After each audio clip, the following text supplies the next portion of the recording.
Welcome back, Typeless here again with another episode of Crash Bandicoot 2. Last time we left off having 7 deaths already. Brilliant start. So today we'll be continuing on with the first homeworld, the last 2 levels, and the boss.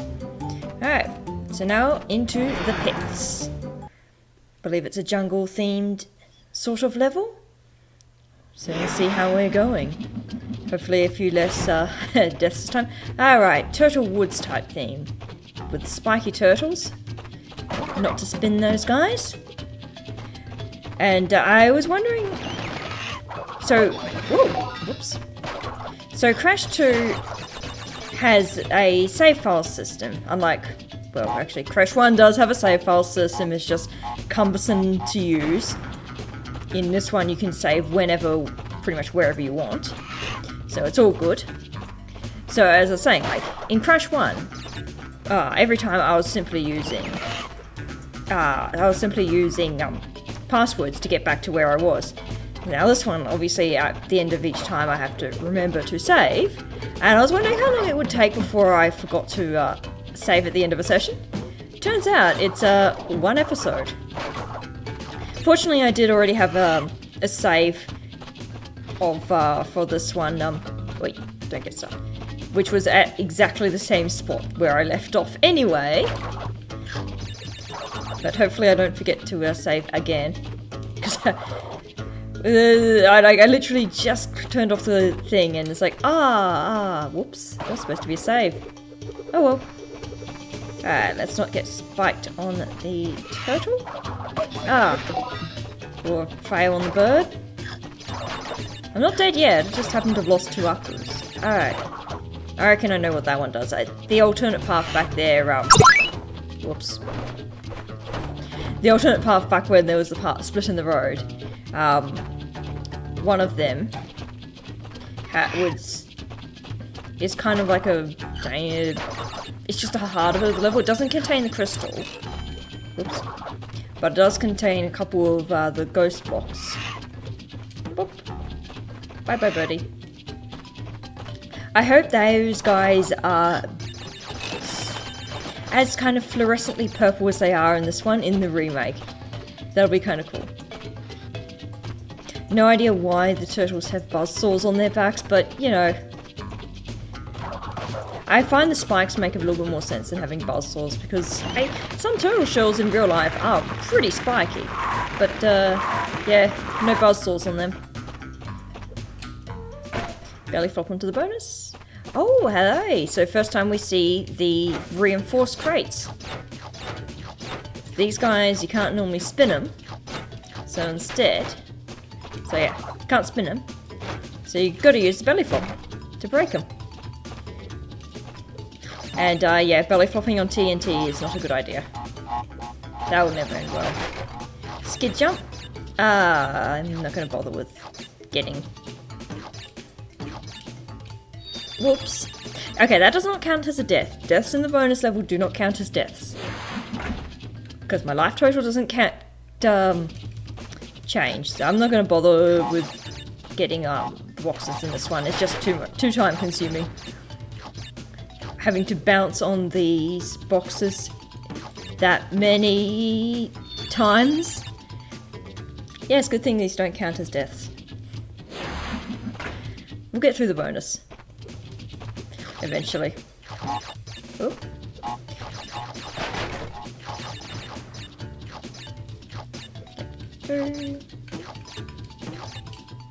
Anyway, and we're through. Belly flop. Oh, come on, Crash. You would. Must have been just like 1 pixel off not belly flopping that second lot. Whatever. I think that's a life over there. Do I want it? I want it. It's a full life. That'll do. Like, what am I on? Oh, I'm on oodles of life.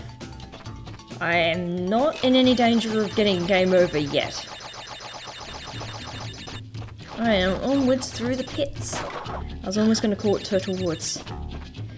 I guess it's called pits because there's all these kind of holes in the ground. It's probably not the best named level. Maybe like these holes with the rats that come up and then bounce on all the rats and you get a mushroom. Bounce. Up. And that was that level. Yeah, only about half the boxes, but I'm not interested in the gems. I'll collect the gems on the PS4 when there's trophies. A nice little trophy incentive. Now, do we get another Neo Cortex little cinematic? Yes, we do. No, we don't. Alright, Crash Dash. Fun times, not getting squished by giant boulders. A la Indiana Jones style. Okie dokie. Yeah, these guys were never my favourite sort of level as a kid. Because it was not...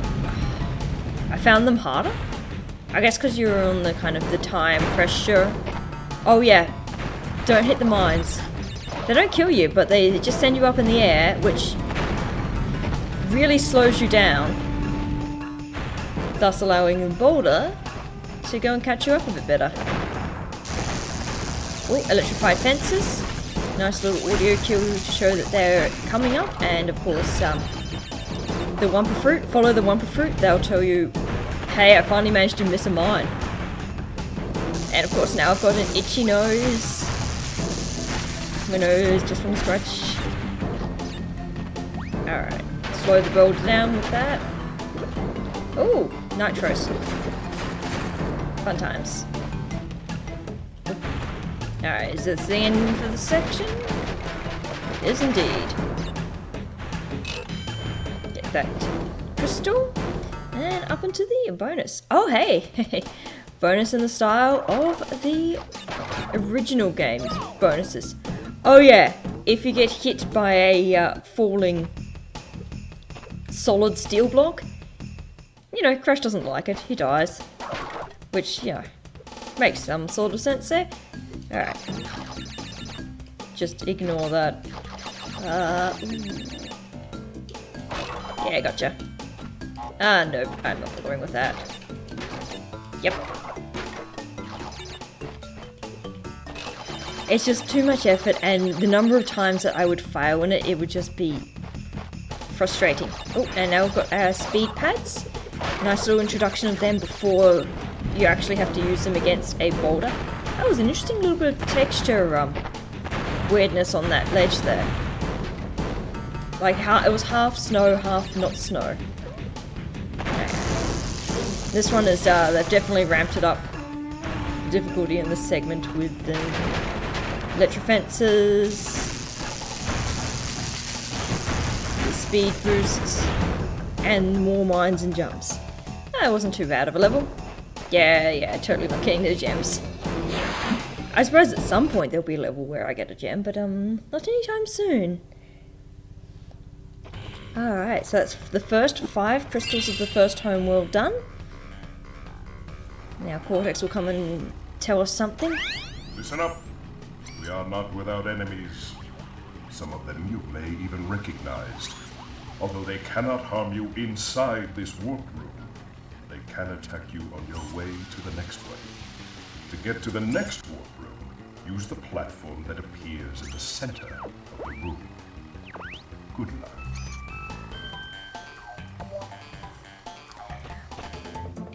I'm not quite sure how they attack between warp rooms. Okay, now, stand on the platform, wait till Crash does his animation, and then press up. Because I presume all these warp rooms are just levels in Cortex's space station thing. But maybe not. Hey, back from the first game, it's Ripperoo, who's gone and got himself a doctorate. Okay. This one I think is a little bit easier. Just wait for the TNT to stun them. Oh wait, what? I was spinning you. Oh, no, you don't wait for the TNT. You gotta wait for the nitros to stun them.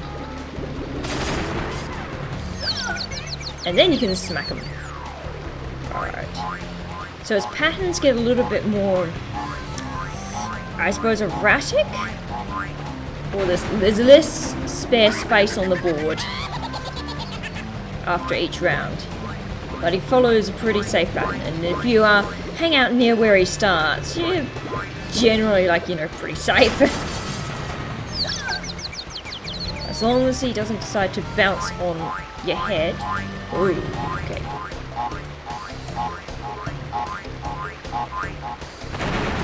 Right. Move out of the way. Now, where are you going to start? I don't want to jump on a nitro because that's going to end bad. Like the one tile where you can.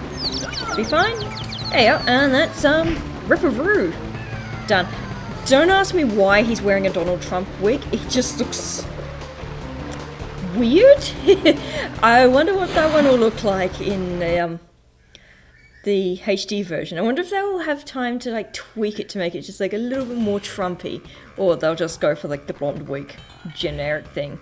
Oh, and Cortex is going to say hi to us. Congratulations. I see that Ripperoo failed to prove much of a challenge yet again. But back to business. There are crystals to be gathered, 20 to be exact. The planets will align shortly, all 13 of them, and this will create a power great enough to rip the Earth apart. Properly utilized, however, the crystals can absorb and contain the energy. Crash, is that you? I've been looking everywhere. I don't have much time to tell you this. You have to be careful. Trusting Cortex seems a little unwise. Crash, I can't keep the data path open this second. Crash, you need to... I swear Cortex said there were 13 planets coming into alignment. I honestly did not remember that detail from as a kid. Well, anyway, we have now reached Homeworld number 2, the lovely snow-themed one, and that will do us for today. Those levels went by pretty quick, I think. So we've got Snowbiz, Air Crash, Barrett, the adorable little polar bear sitting out here, barking its little head off. It's cute. Crush. Yep, Crush is going to get crushed there. And the eel deal. Alright, so that'll do us for today. Type this out. See yas!